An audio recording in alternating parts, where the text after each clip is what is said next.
Bagaimana kita mau bertanding di tingkat global kalau kosakata kita itu 91.000, dan 91.000 itu dari tahun 53 sampai tahun 2014. Itu terlambat kita.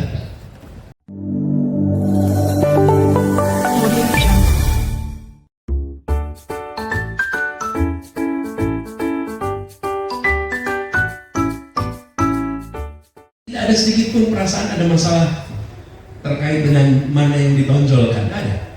Dan kemampuan untuk menjadikan bahasa persatuan itu sebagai sebuah kesepakatan itu saya rasa dahsyat. Nah, yang menarik, bahasa yang dipilih oleh Kongres Pemuda itu, ya kita semua tahu, bukan bahasa yang secara jumlah pengguna paling banyak. Secara jumlah pengguna pasti bahasa Jawa, nomor 2 bahasa Sunda. Tapi tokoh-tokoh yang hadir menyepakati menggunakan bahasa Melayu, dan ini adalah kontribusi terbesar dalam masyarakat Indonesia, bagaimana Melayu menjadi perekat. Kalau disebut itu lemnya kebangsaan kita. Lemnya apa? Lemnya itu adalah bahasa persatuan, dan itu dari bahasa Melayu yang kemudian kita sebut menjadi bahasa Indonesia. Jadi ketika diputuskan, saya kadang-kadang membayangkan kalau utusan Jong Java pulang ke kampungnya, terus ditanya di kampungnya, Mas, piye ceritanya kok orang milih basa Jawa? Gimana itu jawabnya coba? Kok panjenengan tidak mengusahakan bahasa kita menjadi bahasa persatuan? Yang pulang ke Sunda kira-kira begitu. Disitulah menurut saya kita menemukan anak-anak muda yang mampu membaca tantangan zaman ke depan dan menomorduakan sekedar memperjuangkan apa yang menjadi latar belakangnya, tapi justru berpikir tentang bagaimana Indonesia ke depan yang bisa utuh, yang bisa solid dengan menyepakati bahasa yang memberikan perasaan kesetaraan. Kata kunci dalam bahasa Melayu ini adalah kata kesetaraan, karena di dalam bahasa-bahasa yang lain itu ada stratifikasi yang kenyataannya memang begitu, tapi di dalam bahasa Melayu perasaan kesetaraan ini ada. Dan yang menarik, ini menjadi salah satu indikasi seseorang disebut menjadi Indonesia ketika dia bisa berbicara bahasa Indonesia di masa itu.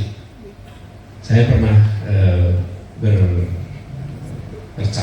bercerita, ngobrol dengan beberapa orang anggota keluarga Pak Sultan Takdir Ali Sabana, lalu ngobrol ke kanan kiri, lalu mereka cerita dulu Pak Sultan Takdir itu tahun 30-an dan generasinya itu di sekitar Senen itu membuka kursus apa? Kursus bahasa Indonesia.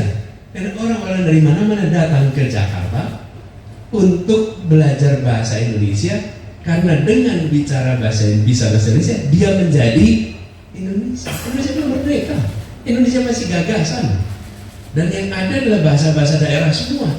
Tapi kemudian orang belajar bahasa Indonesia. Nah, ini adalah contoh sekalian bagaimana Republik ini sesungguhnya, bangsa ini itu dibangun dengan gagasan. Anak-anak muda punya gagasan sebuah bangsa, semua gagasan sebuah tanah air, lalu dia memunculkan jalan mempersatukannya, namanya bahasa persatuan. Dan semua orang berbondong-bondong menjadi bagian dari itu dengan cara bisa berbahasa Indonesia, dan tanpa kehilangan bahasa daerahnya, tanpa kehilangan bahasa asalnya. Dan sekarang dengan adanya bahasa ini, maka tidak perlu lagi kita khawatir yang disebut sebagai hilang dalam penerjemahan. Kita punya kesepakatan ketika diterjemahkan kalimatnya belum tentu setara, belum tentu sama. Dan hari ini kita punya kemampuan untuk bisa mendapatkan cerita dari tanah Papua cerita dari Aceh, cerita dari Riau, cerita dari Arakan, cerita-cerita daerah dalam bahasa Indonesia yang membuat kita punya pemahaman yang lebih baik tentang bangsa kita sendiri. Jadi bahasa Indonesia ini benar-benar menjadi simbol persatuan, simbol kesamaan, simbol perasaan kesetaraan. Bahkan saya menemukan di beberapa kasus, kami waktu itu mengirimkan guru-guru ke pelosok tanah air lewat program Indonesia Mengajar. Itu ada beberapa kabupaten yang dalam satu kabupaten ada 2 dan 3 bahasa dalam satu kabupaten. Dan kalau saja mereka tidak memiliki bahasa Indonesia, bisa dibayangkan ini proses pengajaran milih pakai bahasa yang mana di kabupaten ini. Karena kenyataannya ada 2-3 bahasa dalam kabupaten ini. Ini sebuah terobosan yang tadi saya katakan tidak boleh kita anggap sebagai enteng, sepele. Karena itu kalau kita membicarakan Sumpah Pemuda, berbicara tentang persatuan, maka kata kuncinya adalah bahasa Indonesia. Dan bahasa Indonesia inilah yang kemudian kita harus sampaikan lagi-lagi. Terima kasih karena Melayu telah menghasilkan sebuah bahasa yang kita rasakan sebagai pemuda. Kita menyadari bahasa Melayu itu indah, tapi karena indah juga cenderung gemulai, cenderung melambai, cenderung penuh dengan nuansa lembut, nuansa makna. Lalu kita ketemu tahun 40-an orang kayak Khairil Anwar yang membuat bahasa Indonesia ini berotot, bahasanya bagian berurat, karena dia pilih diksi-diksi yang kokoh, diksi-diksi yang menggugah, dan itu sesuatu yang baru. Menurut saya itu kontribusi Khairil Anwar yang luar biasa, membuat bahasa kita menjadi bahasa yang punya tenaga, bahasa yang punya otot, berurat. Dan kemudian bahasa kita ini tumbuh, berkembang. Sastrawan, penyair, wartawan itu memperkaya bahasa kita. Nah, sekarang pertanyaannya kemudian sudah 95 tahun kita sepakati, bagaimana situasi hari ini dan ke depan? Apakah bahasa Indonesia kita akan tetap seperti ini saja? Kita harus membuat bahasa Indonesia ini menjadi bahasa yang populer, bahasa yang menarik di dunia, bahasa yang orang dunia itu akan melihatnya sebagai salah satu bahasa yang luar biasa, digunakan oleh penduduk negara keempat terbesar di dunia. Jadi kalau kita bicara tentang bahasa, ya kita salah satu pengguna bahasa terbesar di dunia adalah bahasa Indonesia karena jumlah penduduk kita. Nah, ini PR tersendiri. Saya melihat untuk ini kita harus melakukan 2 hal. Satu, introspeksi, kenapa kita belum seperti itu. Yang kedua, refleksi apa yang harus kita kerjakan ke depan. Nah, yang terkait introspeksi, ini kami cek kemarin di KBBI edisi kelima. Jumlah lema bahasa Indonesia hari ini itu 110.000. Ini pun sebagian adalah penambahan di beberapa tahun terakhir ini. Saat kami dapat amanat sebagai Mendikbud, saya coba refleksikan. Kemarin saya cari lagi datanya. Waktu itu saya sampaikan ini di pertemuan tokoh-tokoh adat se-Indonesia tahun 2015-an. Apa catatannya? Ini saya ketemu.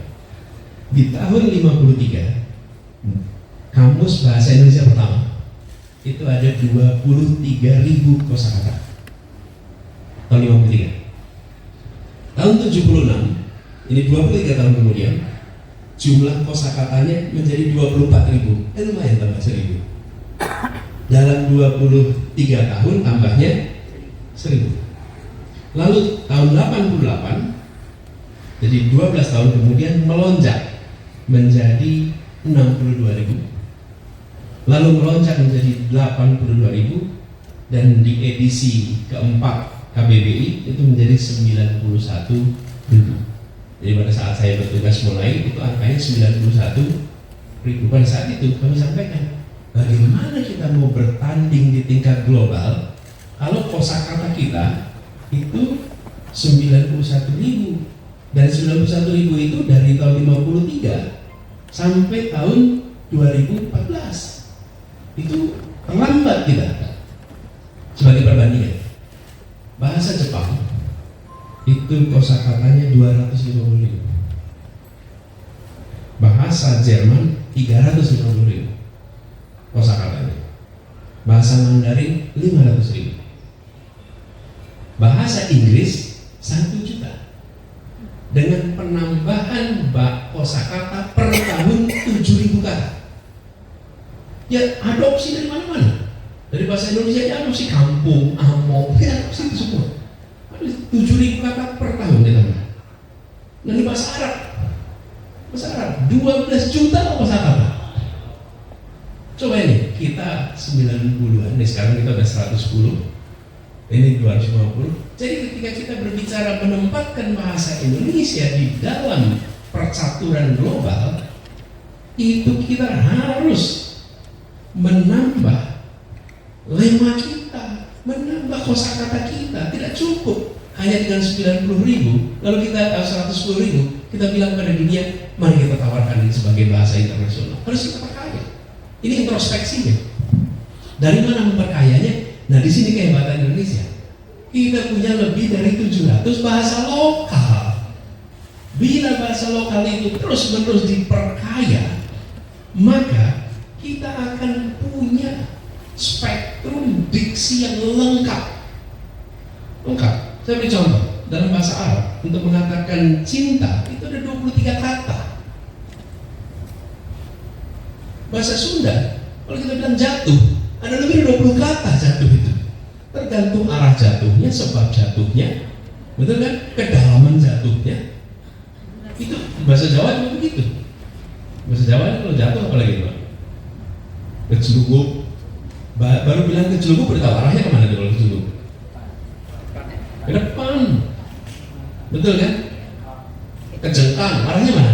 Pasti belakang, nggak mungkin kejengkang ke depan. Tapi kalau kita pakai bahasa Indonesia, kita harus mengatakan jatuh ke depan. Kalau pakai bahasa Indonesia harus bilang jatuh ke belakang.